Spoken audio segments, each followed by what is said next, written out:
Hey everyone, today we will be talking about probability distribution.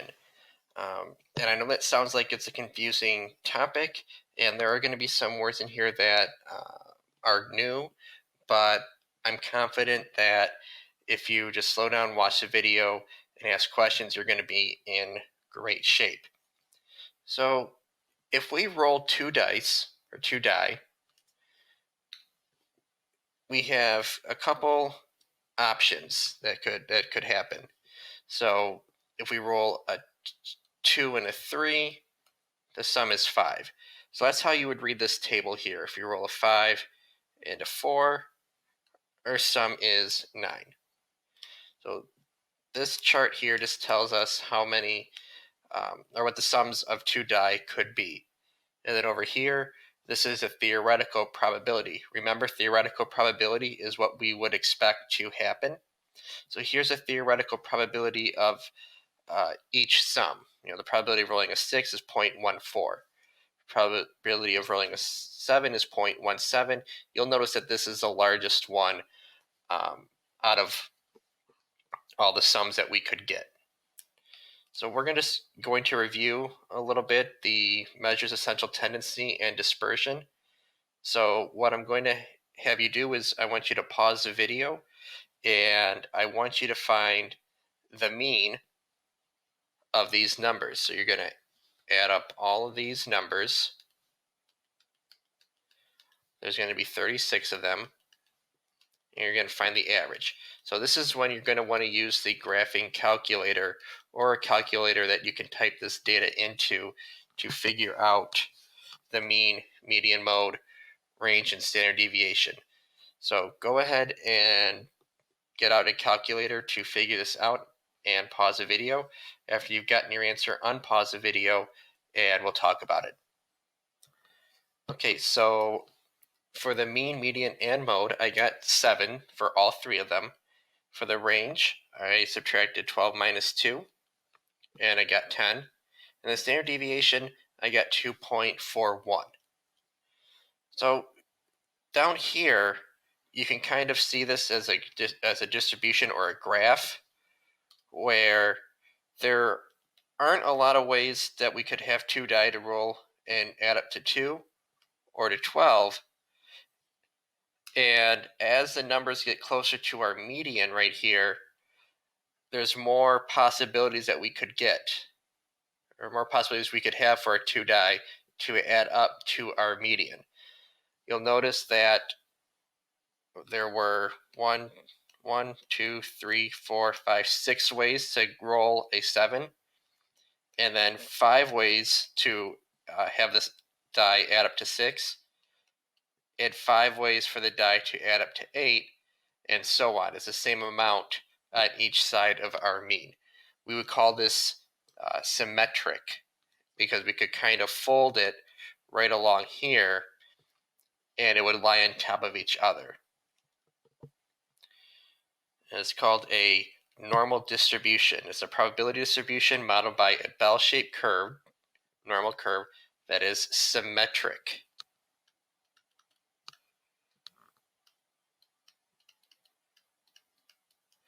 About the mean.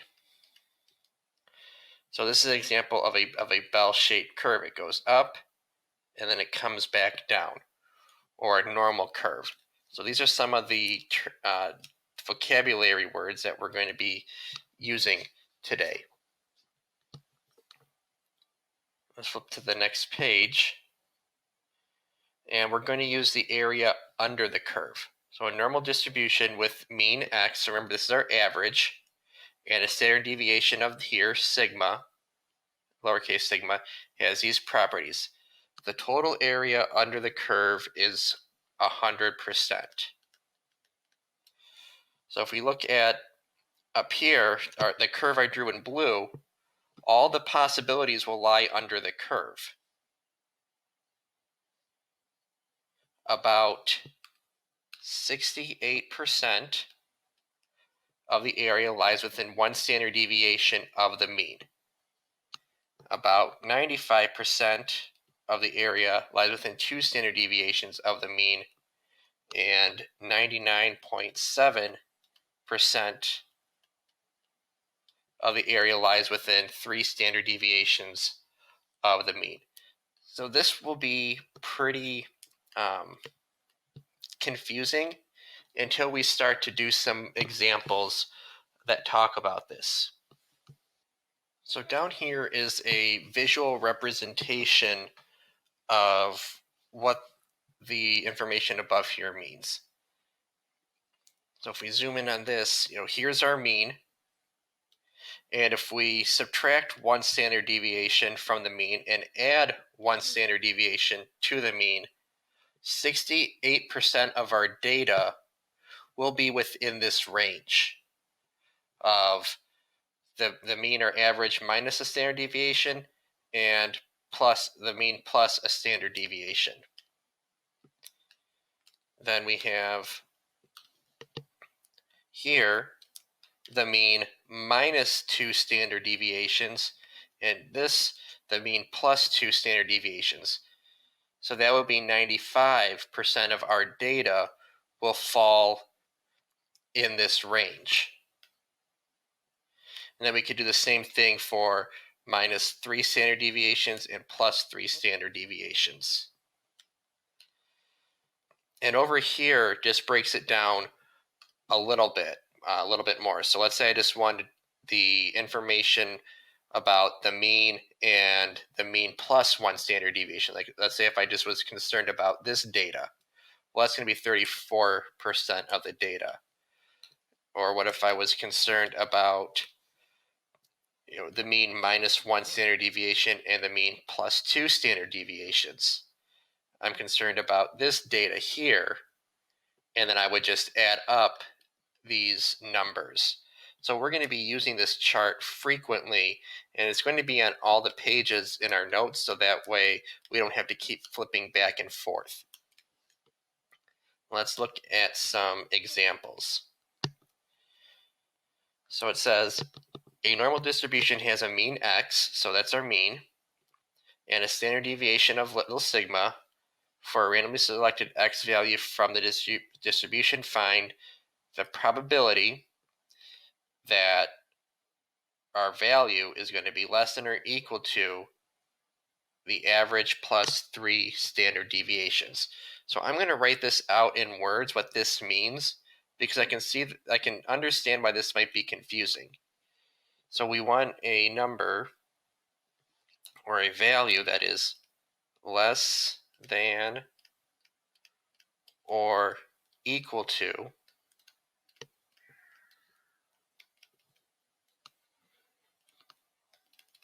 the mean plus 3 standard deviations.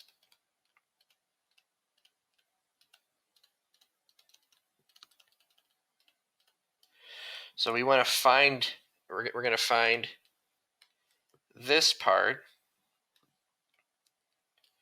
down here, right here, x plus 3 standard deviations.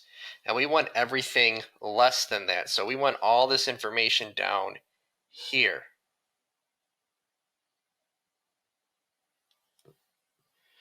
So we're going to add up all of these values. Or you could say, well, it's everything besides this 0.15. So couldn't we just do 100 minus 0.15?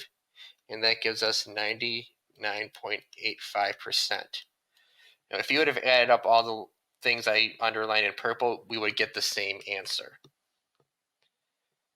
Let's look at example B. So this one, we have x, which is greater than the mean minus 2 standard deviations, but less than x plus 1 standard deviation. So what that means is that our x value is going to be between, and we say between because it's in the middle of our two inequality signs. In the previous example, we just had one inequality sign right there. This one, we have two inequality signs. Okay, so between the mean minus 2 standard deviations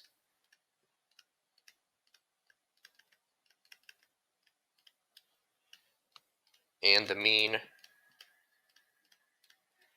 plus 1 standard deviations. And it might help you to write this out for the first couple. You don't need to, though. If you think you got this with the symbols and all that, you don't need to write this out. I just think it helps to learn this a little bit, or to get a good idea of what's going on. So I'm going to find x minus 2 standard deviations, and then x plus 1 standard deviation. So I want all the stuff in between. So then I'm going to add these three numbers: 13.5 plus 34 plus 34. So that will give us an 81.5% chance. So if we pick a random value in this data set, we have an 81.5% chance of picking a number in our range. So down here, I want you to try these and do it the same way we did the ones above. So pause the video, give these a try, and when you're done, unpause it to see if we got the same answer.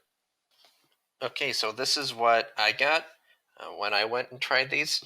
So see your answers and compare them to mine. And you can also see where I made my markings and what I highlighted.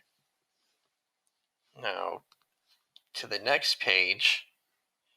Again, we're going to have this up here to help us, so I don't have to go all the way back to this part if I need to use this information. So it's going to be on the top of the paper for us. So we're actually going to use this to talk about actual data.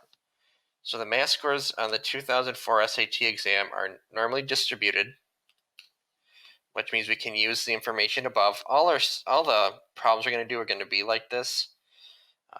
So just keep that in mind. The mean is 518. So this is what our middle should be. So this goes in the middle.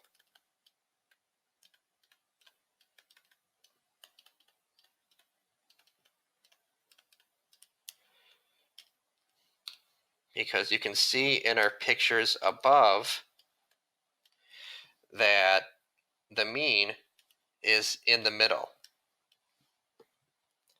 And then it says a standard deviation of 114. So this is the number that will go up and down by.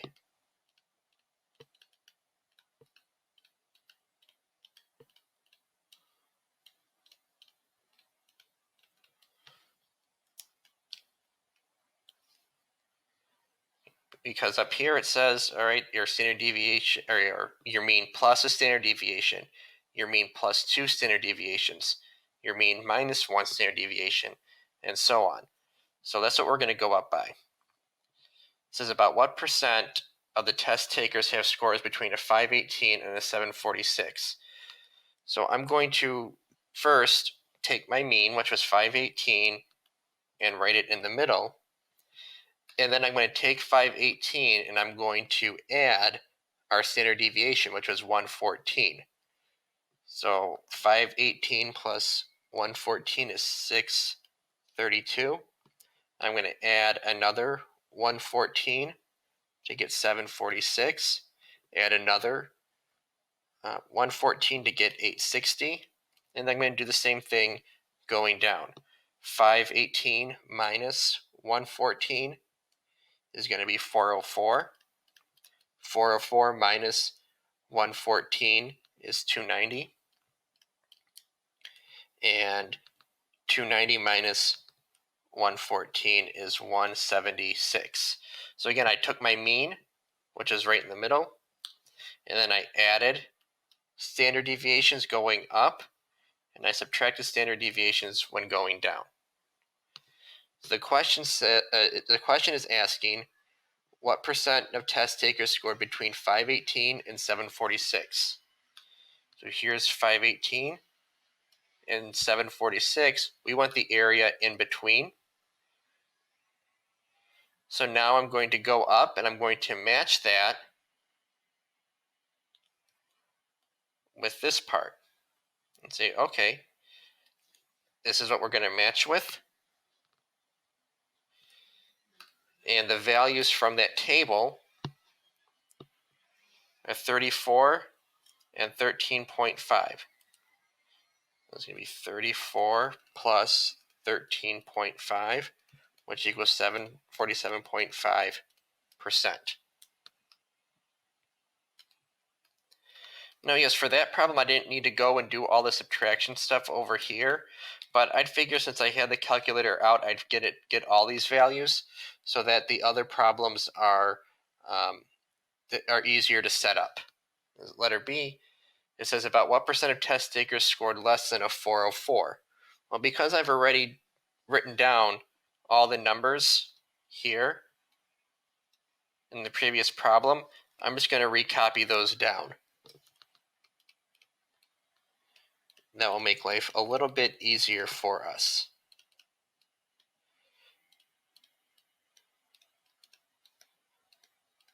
Now this says a score less than 404. So here's 404.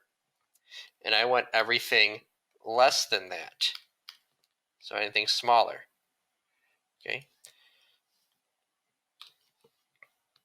So you see it's going to be these three regions. Let's go up here. And those three regions are right here. So then we're going to add 0.15, 2.35, and 13.5. So 0.015, oops, not 0.15 plus 2.35 plus 13.5, that gives us 16%.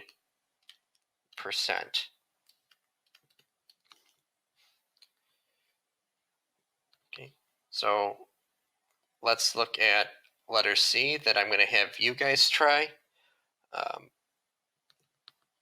And let's just fill in the numbers real quick.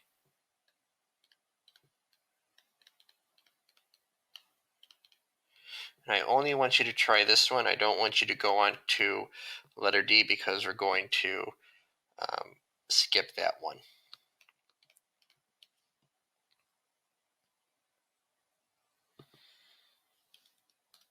Okay, so find out between what percent is between 404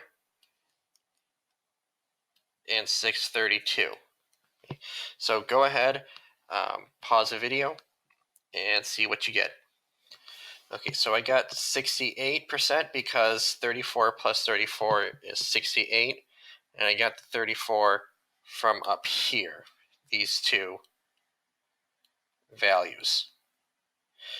So it might make life easier if you printed or drew these out so that you could always refer to it.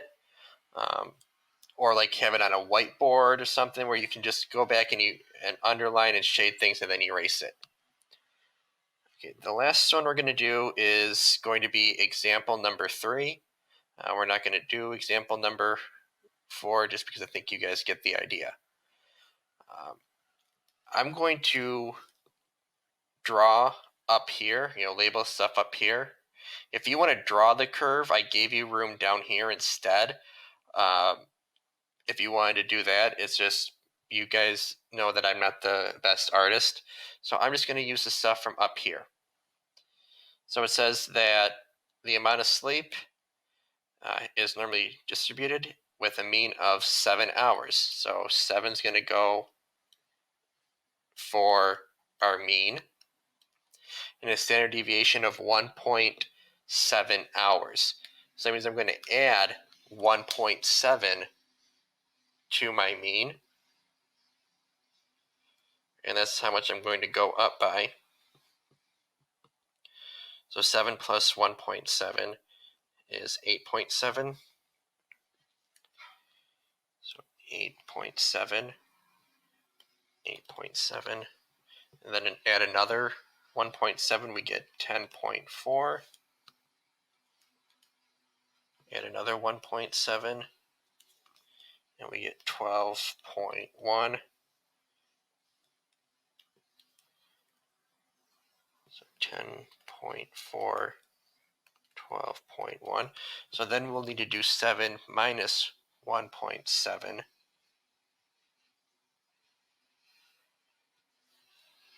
We get 5.3, 3.6, and 1.9.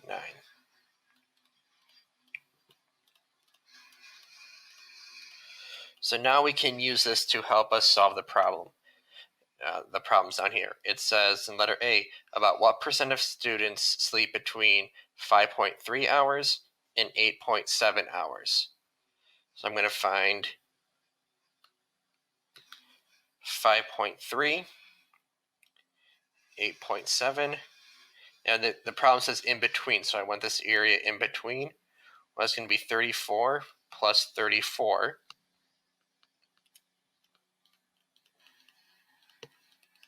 which equals 68%.